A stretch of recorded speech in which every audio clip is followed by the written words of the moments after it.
অবনী, তুমি কেন এখানে সময় নষ্ট করতে এসেছ?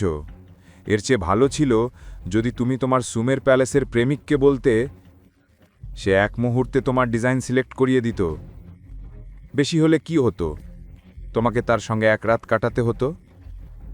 আমার কথা ছাড়ো। তুমি আজ এই চেয়ারে বসতে পেরেছ শুধু দাদিসার দয়ার জন্য। তুমি এই জায়গার যোগ্য নও। তোমার আর্কিটেকচার আর ডিজাইনিংয়ের সঙ্গে দূর দূর পর্যন্ত কোনো সম্পর্ক নেই। নীল এই কথা শুনে চারপাশে তাকালো। যদিও লাগে তার শরীর গরম হয়ে গিয়েছিল, তবুও সে নিজেকে সংযত রাখল। সে চায়নি গায়ত্রী দেবীর সম্মান নষ্ট হোক, কিন্তু সে অবনীকে একটা শিক্ষা না দিয়ে ছেড়ে দিতেও চায়নি। এরই মধ্যে সেই মুহূর্ত এসে গেল যার জন্য সবাই অপেক্ষা করছিল। কনফারেন্স রুমে অবনী এবং বাড়িতে গৌতম দুজনেই অধীর আগ্রহে অপেক্ষা করছিল যখন গায়ত্রী দেবী অবনীর নাম ঘোষণা করবেন। গৌতম আর ধৈর্য রাখতে পারল না। সে অবনীকে কল দিল, কিন্তু অবনী ফোন ধরল না। কয়েক ঘন্টা পর সে আবার কল করল, কিন্তু এবার অবনীর ফোন সুইচ অফ ছিল। গৌতম এখন চিন্তায় পড়ে গেল। তার খুব শক্ত অনুভূতি হচ্ছিল যে অবনী ঠিক নেই।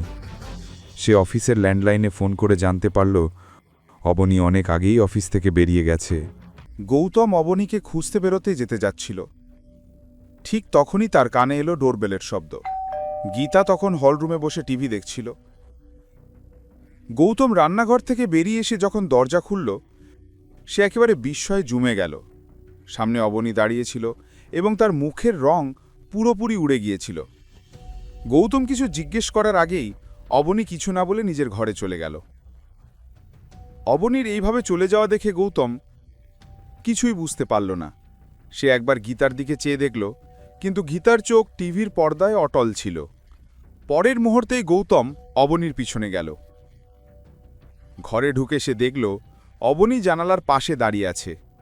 গৌতমের অস্থিরতা ক্রমে বাড়ছিল। সে সাহস করে অবনীর কাছে গেল।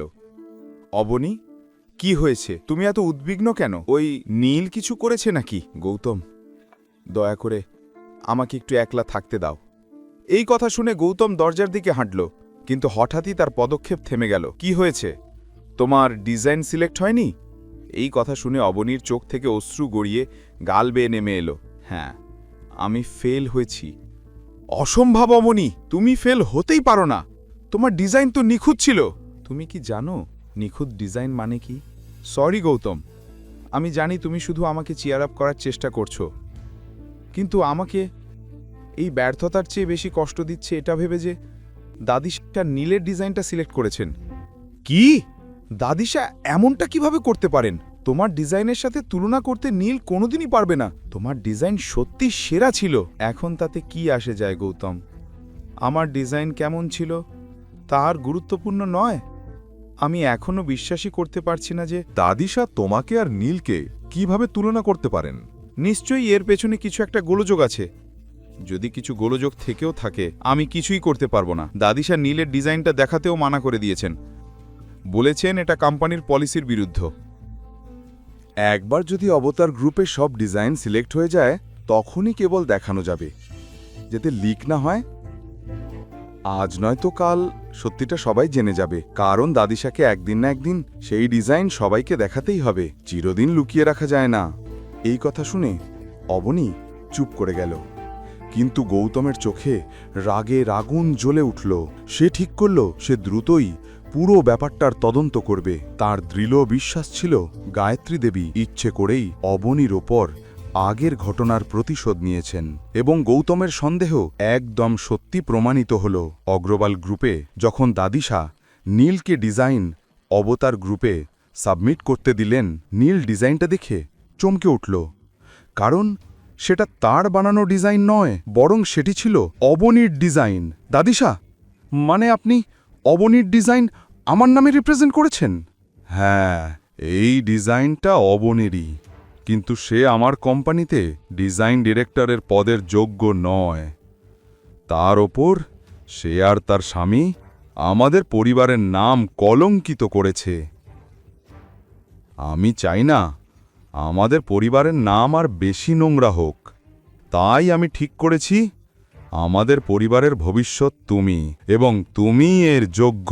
ঠিক আছে দাদিশা, কিন্তু যদি অবনী এটা জেনে যায় তো কি? তার স্বামী কোনো রাজকুমার নাকি যে আমাদের সঙ্গে ঝামেলা করবে? আমি ওদের বাড়ি থেকে বের করে দিয়েছি আগেই। আর বেশি নাটক করলে তার চাকরিও চলে যাবে।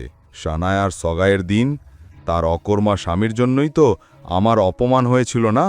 এখন দেখো ওদের দুজনের সঙ্গে কি কি হয়। পরের কাহিনী জানতে দেখতে থাকুন পরবর্তী এপিসোডগুলো শুধুমাত্র পকেট এফএম ইউটিউব চ্যানেলে। আর রয়্যাল ওয়ারিশের সব এপিসোড শুনতে এখনই ডাউনলোড করুন পকেট এফএম অ্যাপ, লিংক দেওয়া আছে ডিসক্রিপশনে।